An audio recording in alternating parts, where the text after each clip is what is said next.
Hey everybody, it's your favorite gentleman coming to you live on Gentleman Style Podcast Show. And of course, we got to save the best for last, but not the last for best. And this man is absolutely dynamic. This guy is a powerhouse. When I'm talking motivation, I'm talking motivation.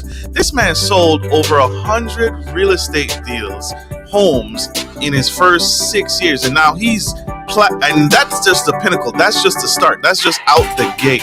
You won't want to miss 1 second of this powerhouse real estate investor that we are about to bring to the stage. Don't go anywhere. Don't go anywhere. Stay tuned. Stay with us. We'll be right back. Here we go.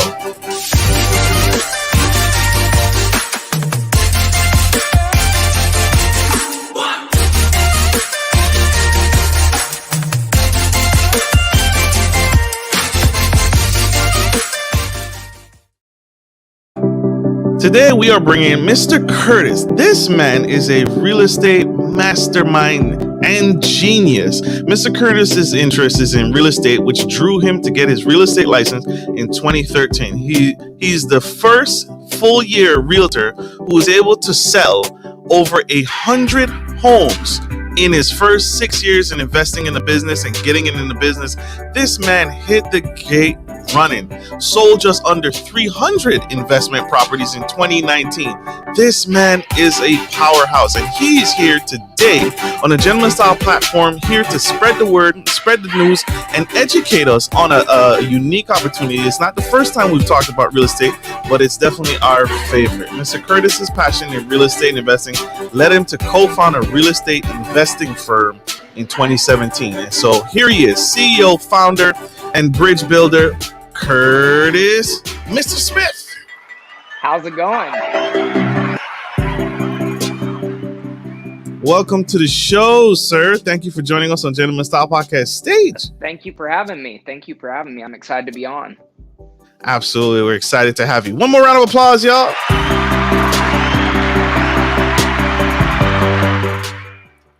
Sir, diving right in. I like to ask this question out the gate, but successful people have successful habits, things that they do every single day, day in and day out. What is one habit that you do every single day that has led to your success? It could be yoga, it could be meditation, it could be meditation. What is it you do every day that has led to your absolute success in the business? So, I tell everybody, I am really good at doing the boring task consistently. So one thing that I've done almost every day for almost 7 years now is I use a moleskin notebook, and it looks the exact same every day. So I have who I need to follow up with, what tasks I need to do in the business, what tasks I need to do on the business, and then what are miscellaneous tasks that I need to do that are either personal or don't necessarily have to do with the business, but could have something to do with the business also. So I follow that every single day. The other thing I do is I start with, at the top of that sheet, I have a perfect list for 5, where I write down the 5 things I'm grateful for every day. And I stick to that every day. And that keeps me accountable to doing the right things, because I believe if I do the right tasks day in and day out consistently, that takes care of itself. I've got myself covered there. I know what I need to do. And if I do those, then once they're finished, I can take the day and do whatever I want to do. There it is. There you have it. The secret, y'all, the secret sauce to success right here on the Gentleman Style Podcast Show. Sir, you obviously have an incredible mind, and you could do anything that you want to do. What ignited the passion into real estate? Why real estate out of all things that you could be doing? So when I first got into real estate, I got into it when I was in high school, just because I had heard people talking about it and all of that. And when I bought my first rental property, the only knowledge I had of real estate was I had bought the book Real Estate Investing for Dummies from Barnes & Noble. That was it. And I lived in a small town in Texas at the time, and one of the ladies that I worked with, one of her best friends, was going through a divorce. She had got the house, didn't want the house. And I met her, and she said, yeah, if somebody would just pay me the mortgage, I would just get rid of it. Well, this is in 2009, and the crash had just happened. I had never even had a credit card. I had no money. I had no Wow. credit history, nothing. But I knew this was a really good deal. And so I took off work the next day and I went to every little bank in town just begging for money. And this old man who was the president of this bank, he said, "Look, I can't give you a regular loan, but I believe in you. I'll give you a personal loan." So I Mm. bought a house on 4 acres it had a barn because I used to rodeo, so I had horses, and it had a barn, it was fenced, the whole thing. I bought all of that for $46,000. And so my payment was only $263 a month. And I was like, this is amazing. I'm just getting to live in this place for, next to nothing. Nothing. But I didn't think of it as an investment until I read Rich Dad Poor Dad. And once I read Rich Dad Poor Dad, that's what really kind of messed up my thinking, and messed up in a good way. But I had read that book, or I was driving home one day and I thought, man, I need assets. I need assets. And I realized like I have a house. And so I took pictures of it and I put it up for rent on Craigslist. And my phone just started blowing up. And I was like, holy crap, people want this place. And so I kind of had to hold off because I didn't have anywhere to go. But it just so happened within about 6 months after that, I ended up moving to Oklahoma. So I rented that house out, rented out for $1,200 a month. My payment was only $263. And I thought that was a normal deal. Little did I know that was a slam dunk deal. But that's what got me into real estate in the first place. And so when I moved to Oklahoma, I worked for an oil and gas construction company, and I got my real estate license actually just kind of on a bet. And I got it, kind of forgot I'd even signed up for it, and went ahead and finished the class, but I didn't know what to do with it. And I ran into a guy at a gas station who I knew from my past. And I said, "Man, what do you do?" I knew he had money. And he said, "Well, I sell real estate." And I said, "Well, man, I have my license, but I don't even know how to do that." And he kind of walked me through what I need to do to get my license. I joined Keller Williams, and Keller Williams was really, they were pivotal and kind of teaching me what I needed to do. And that was a huge help to me. They were a huge help mindset wise and all of that. But once I got into it, they taught me what I need to do, and I just hit the ground running. Wow. Yeah. So I take it you won the bet, right? That means you won the bet. Yeah, it was more of, there was a guy there that I was like, "Man, if you can make a living selling real estate, anybody can." And he was like, "Well, then why don't you get your license and try it?" And I said, "All right, well, I will." And so I signed up to take the class that night and kind of forgot about it until a couple weeks later. And I was like, "Oh crap, I already paid for this class. Like, I need to go ahead and finish it." So I did, and it worked out. Makes sense. Makes sense. Yeah, it was awesome. Start knowing what you know now about real estate, and if you were to start over today, if you were to start as a realtor today, what would you do to get the business right away? What would you do differently? So I will tell you, if you're familiar with Keller Williams at all, there's a lady named Mo Yes. Anderson, and she was actually her and Gary Keller she really made Keller Williams take off. And she's from my same town. So I met her when I first started. And I asked her this exact question, and she said, if I was starting over, I would try to build 25 advocates, and that is all that I would focus on. If you can have 25 advocates, you will never have to worry about getting business ever again. Advocates are people who will fight for you to make sure that you are getting business. Now, how you build these is actually just by building real, authentic relationships with good people who know other people who will fight for you. And it also looks like adding value to people no matter what it takes. So it is helping somebody find a job when they don't have a job. It is, helping grow somebody's business when it doesn't benefit you in any way at all. And so that was really what I did. And I can track back almost every single deal I've ever done can be tracked back to about 10 different relationships that I had. That those people connected me to different people who connected me to different people, and it just built from there. So So, how many advocates do you have now? I'm over the 25 now. I don't know exactly how many I have at this point. But I will say that just of those two of those people, I know one for sure. I've made over $500,000 from just one guy that I sent a letter to, and which was really crazy. And I didn't send him a letter to get business from him. I'll kind of leave you. I'll give this little tip. I had a coach tell me this years ago, and I can track back a lot of my business to this one thing. But I was kind of going through a burnout stage, and he said, "Look, what I need you to do is I need you for 30 days to either make a call, send a text, or send a letter to at least one person per day, telling them that you're thankful for something that they have done, either for you or for doing something that you have benefited from. But you cannot tell them what you do for a living. You cannot try to ask them for business, nothing." And so, in that act of just being grateful to people and just telling them, like, hey, your influence is bigger than you think. Like, I appreciate you.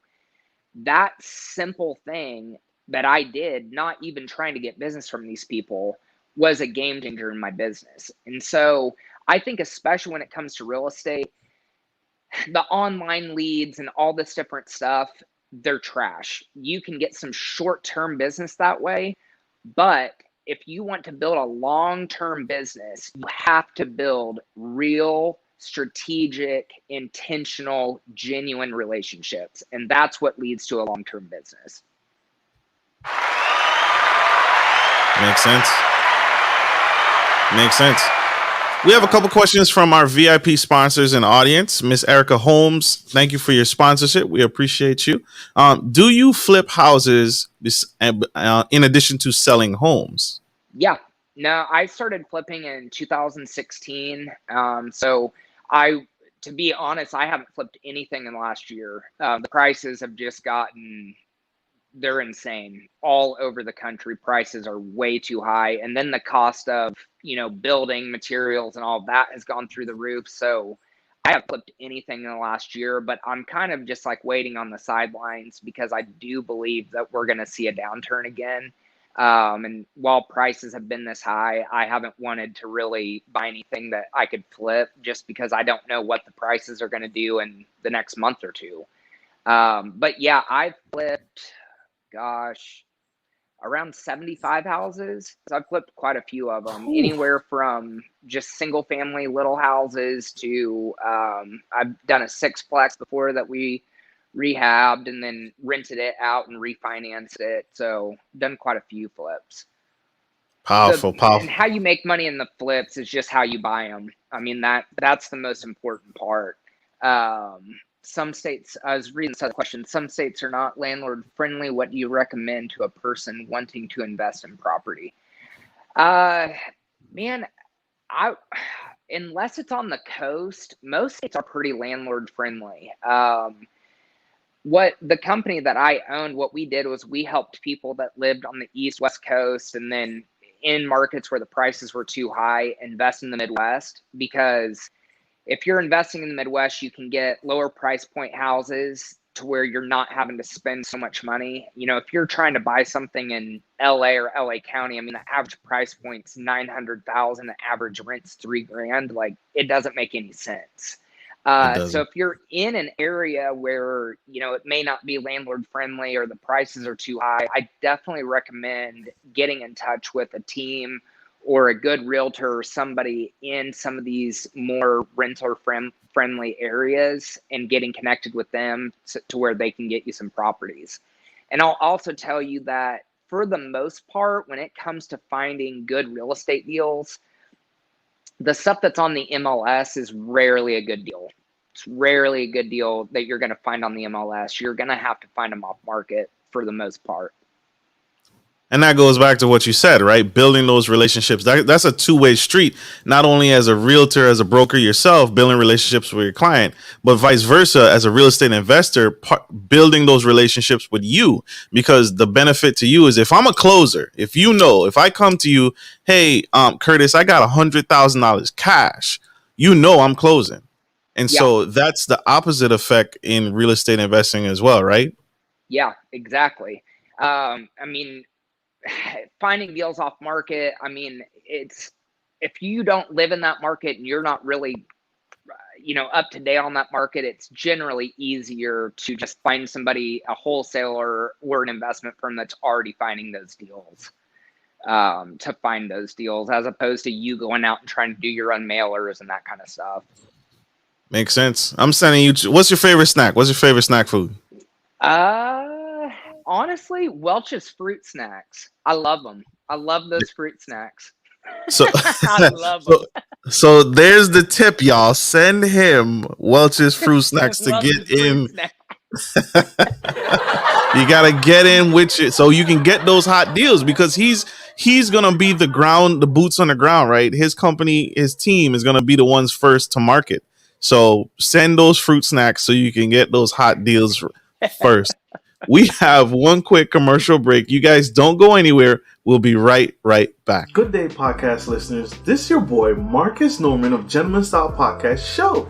I wanted to let you guys know that we will be rolling out a new feature and adding a join sponsor button next to the subscriber button here at the bottom of your screen. Once you click the button, it will display 3 membership levels. Gentleman Gentry, which is our entry level, Duke Duchess, which is our season level, and the Emperor and Empress, which is our most sophisticated level, which you will receive unique perks and benefits at each differing level and gain access to our community tab. We will also be sharing polls, upcoming events, and interviews, as well as receive feedback from our sponsors directly. Your support helps me find new and exciting guests to bring to the stage live. Well, in order to get the higher end speakers, it requires, some, you guessed it, money. So thank you for tuning in to my channel. And if becoming a sponsor sounds good to you, then select the join button below and choose your desired sponsor level. Let's continue to grow and serve the future of generations of men and women to come. Love you guys. Bye.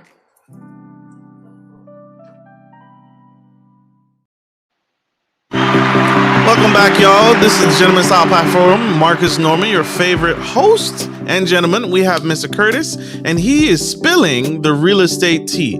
He's an expert by far.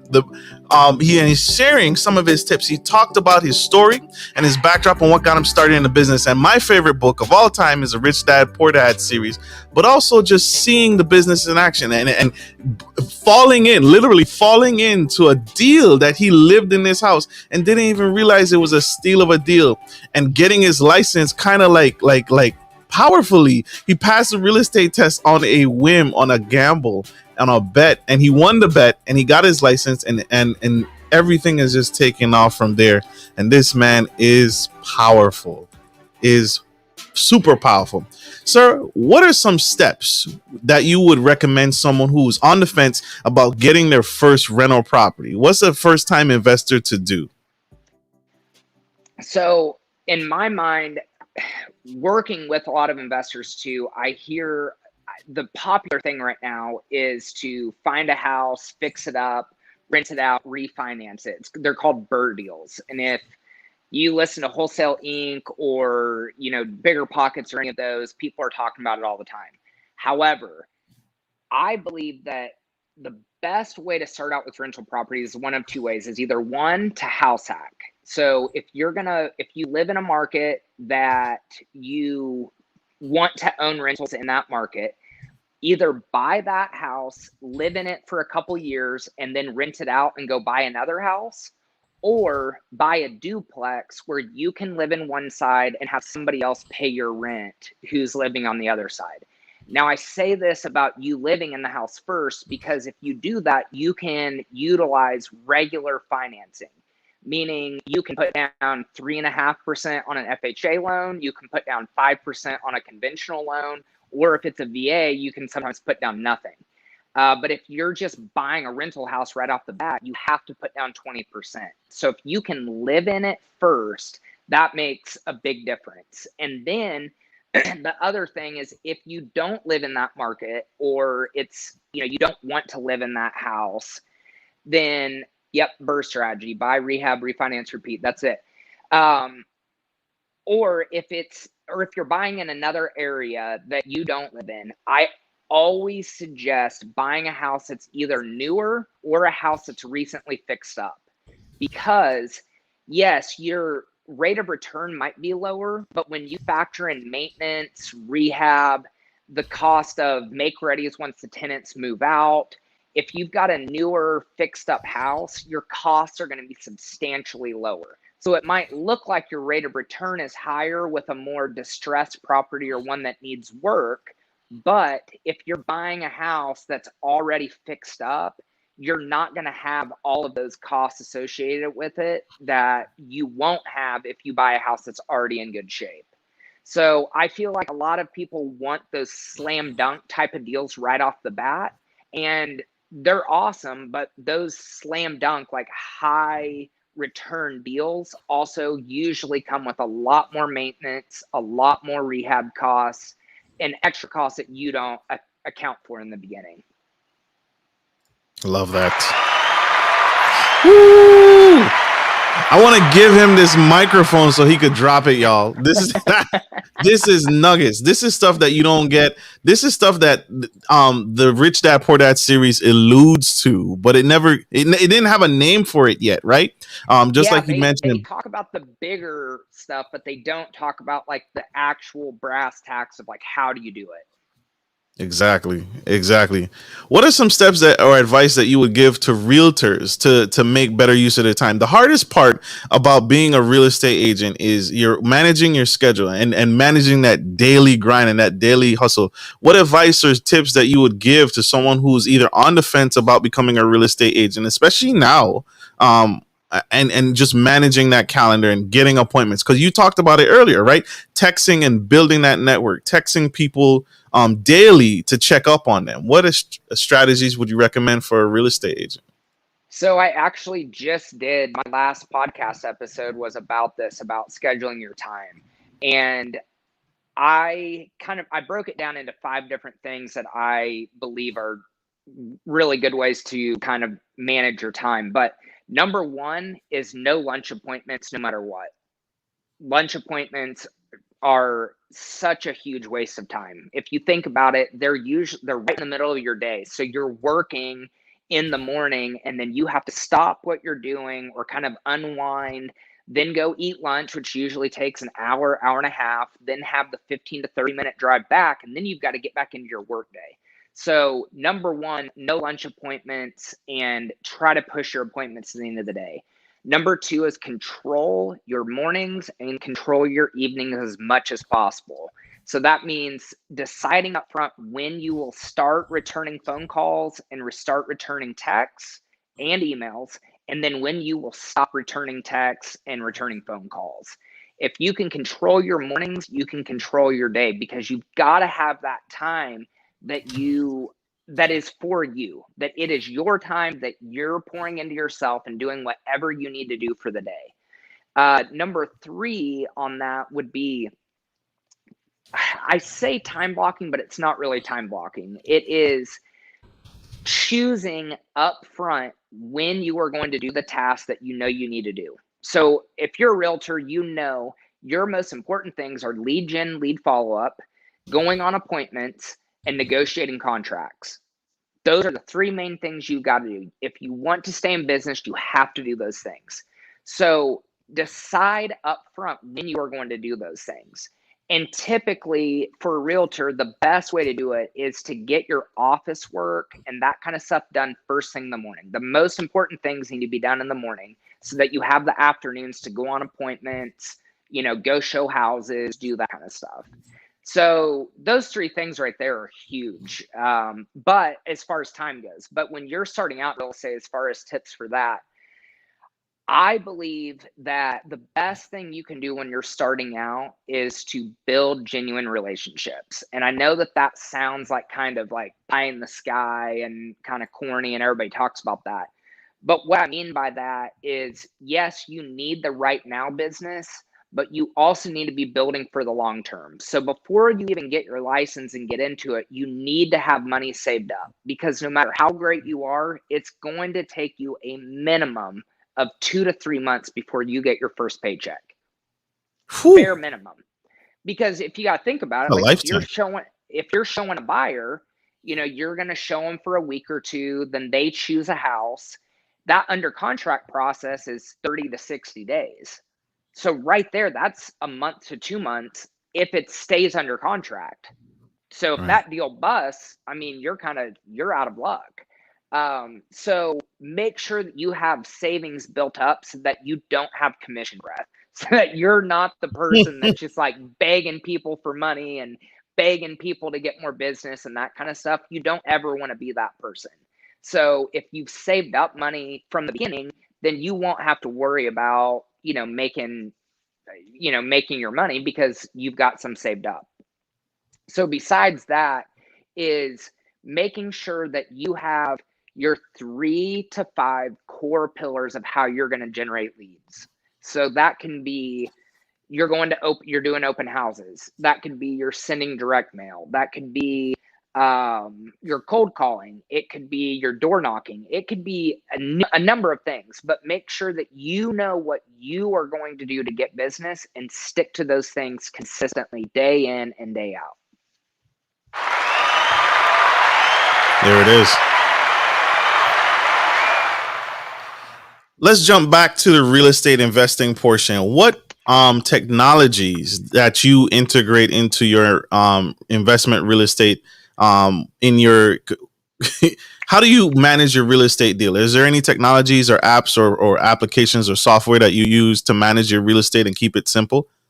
Well, as far as like property management goes, I always recommend hiring a property manager. I mean, you need to do that. There's so many little things that they're going to be able to take care of, that the 10 to 12% you pay them every month is minuscule in comparison to the amount of time you're going to take. But um, when I ran a property management company, we used a program called Appfolio that was really good.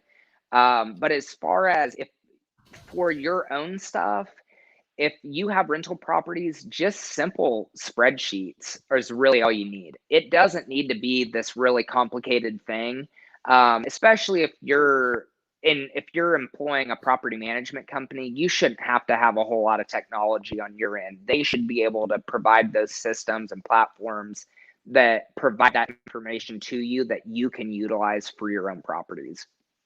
Makes sense. Makes sense. That makes sense. And I like that, right? And I have a property manager, and she takes away a lot of the mundane stuff, the stuff I don't have time for, the stuff that I just don't have time for, right? And That way you it don't have to make answer the phone at 2 a.m. when the toilet exactly. breaks, that kind of stuff. Absolutely. Miss Erica Holmes asked a very powerful question, right? And she asked, Okay. how should a person shop for a realtor? What questions should I ask to figure out if this person is a good real estate agent or a good realtor? I feel like, especially in real estate, but in any kind of high ticket sales, it all comes down to trust. Do you trust them? If there True. is even an ounce of doubt in you that you don't trust that person, they're not the right one. And when it comes to realtors, every realtor has the exact same techniques, exact same tools at their disposal. Selling a house is not hard. It is keeping a house under contract, pricing the house correctly, and negotiating repairs that really makes the big difference. And so at the end of the day, if you there's so many places where the real estate transaction can go wrong. But if you as the seller or you as the buyer fully trust that person, that's what makes the biggest difference. The other thing is that right now there's so much information available online. I mean, you can look up anything you want. There's a plethora of information, but you are hiring a real estate agent to help you decipher that information. What information is correct? What information is false? What information is applicable to you? What information is not? So at the end of the day, like all the real estate agents that I coach currently, that's the main thing I'm pushing to them, is that people are hiring you because they trust you. If they don't trust you, they don't have any reason to hire you, because it's easy to sell a house. Anybody can sell a house. Keeping that house under contract, pricing it right, and walking people through the process is the hardest part. And that's why you have to have somebody that you trust. It's true. That's very true. If I don't trust you, I can't do what you. Trust is the core. It's the heartbeat. It's the pulse of everything else. And it's extremely true that we have to do better. We have to I don't know. It's especially in this day and age with everything that's happening, COVID-19, recessions, pandemic. People are very scared and they're nervous right now. So who's your core, right? In the beginning that you said, who's your 25 advocates, right? Yeah, Who's your core people that trust you and will work hard to make sure you succeed, and in vice versa. So it works both ways. exactly.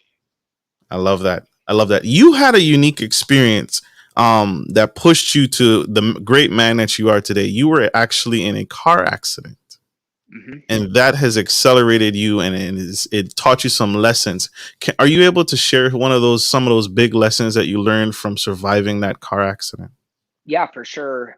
So it happened August of 2008, and it took me about 10 years before I could actually talk about it. I just kind of blocked it out. And, mainly just because, the guy, what happened was I was rodeoing professionally at the time. I was driving a 1-ton dually with a grill guard on the front of it, and a guy hit me at 93 miles an hour to commit suicide. And my truck cut him in half. And so when I got out of the truck, I saw him laying there, and it messed me up. It messed up everybody in the truck. Everybody was hurt to some degree.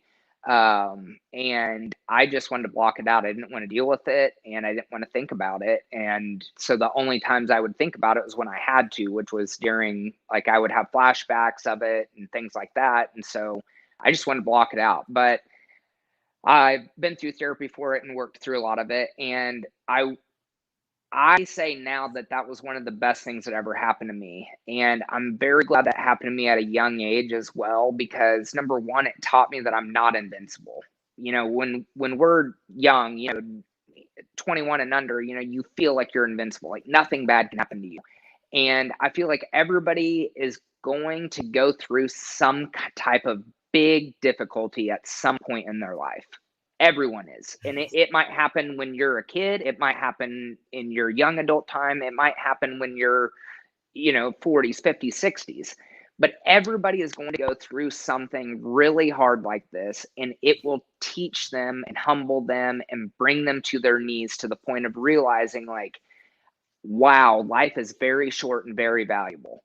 And I think that it was a blessing in disguise that this happened to me at such a young age, because number one, it taught me I'm not invincible. Number two, it taught me to value things. Just being appreciative of some of the little things in life, that, the simple fact that I can walk and that I'm alive and that, I can drive today and I do all these things. I don't take it for granted, because I know how close I came to not having that anymore. And I think besides that, the number one thing it taught me was that uh,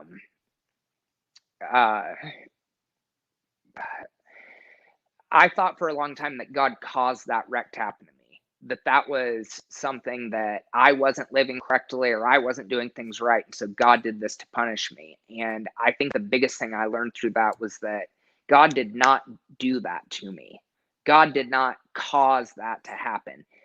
It happened because I was in the wrong place at the wrong time. It happened. I mean, there's a lot of reasons that it happened, but I know at the end of the day that God does not purposely hurt me to try to teach me some lesson. Things are allowed to happen in my life, but God was not the one that was like, "Hey, I'm gonna hurt Curtis right here to teach him a lesson." But through that, I learned that all things work together for good. And that's the only tattoo I have on my body, is Romans 8:28. All things work together for good to those who love God and are called according to his purpose. And that was the biggest takeaway from that wreck, was that, even though bad things happen to me, when bad things do happen, I know that it's usually a setup for something much greater that I had no clue was coming. And that's incredible to me. And I love that. And I'm glad that I was able to learn that at a young age. Wow.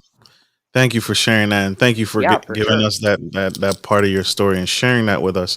We have one more quick commercial break. We'll be right back. You bet. I'm Marcus Norman, bringing fresh vibes to hot topics surrounding culture, relationships, business, finance, sex, dating, faith, and everything in between.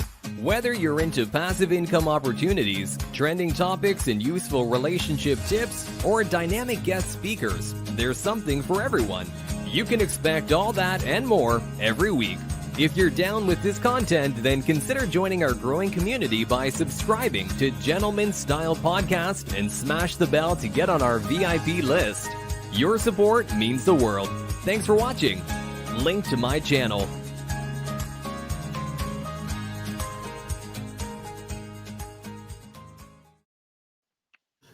We are back to the Gentleman Style Podcast show. We have the incredible Mr. Curtis, and he is sharing how tips and items, and he just told his story on what inspired him and what led him to be the powerful, dynamic man that he is today, and the driving force behind what it is he's doing, and the great man that he is today. Mr. Curtis, how can people connect with you? How can people learn more with you? How can people support you and uplift you further? The best place is just on my Instagram, and I think you've got it linked on here, but it's just Curtis, and my last name's spelled weird. My last name, there it is, right there. That's my Instagram, and then I just started a podcast recently. It's Let's Talk Investing, and I don't think it's on my Linktree account. It's the first link on there that I just started, where I'm just kind of sharing some lessons of the things I'm investing in, things I have invested in, and just some tips and tricks that I've done. And besides that, my main thing that I do now is I coach people that are in sales, that are in real estate. I have some real estate investors, some real estate agents, anything having to do with sales and business. I help people with that. So that's kind of the main thing right now that I'm doing. But other than that, I'm just really thankful that you gave me this platform and the opportunity to share and be a part of what you're building here. And I just really appreciate the opportunity. Absolutely, Mr. Curtis. I appreciate you. Thank you for taking time out of your busy day to be You here. bet. And I want to say this to you publicly, sir. Don't ever give up. Don't ever quit. The world is changed by you, and the world is made better by you, by the great works that you're doing. So thank you for what you do. Don't ever quit. Because you make it better. You choose to make it better, and you woke up with breath. You woke up with life, and you woke up with purpose today. And so you are here for a specific reason, and He is not done with you. Yes, sir. I believe it. Thank you so much for that. I appreciate that a lot. Absolutely, I appreciate you. And I want to say thank you, my audience, for tuning in today to the Gentleman Style Podcast. Please check out Mr. Curtis's podcast. It is Let's Talk Investing. He can be found on most social media platforms, on Facebook by his name, also on Instagram and his Linktree account, which are here on the screen. That's Curtis, last name Kupfersmith. I want to say this to you all. Thank you for tuning into the Gentleman Style Podcast. Like I end every show, take care of your family, take care of your homes, and take care of business. This is Marcus Norman and Gentleman Style Podcast, Mr. Curtis, signing off. Love you Thank guys. you. Bye.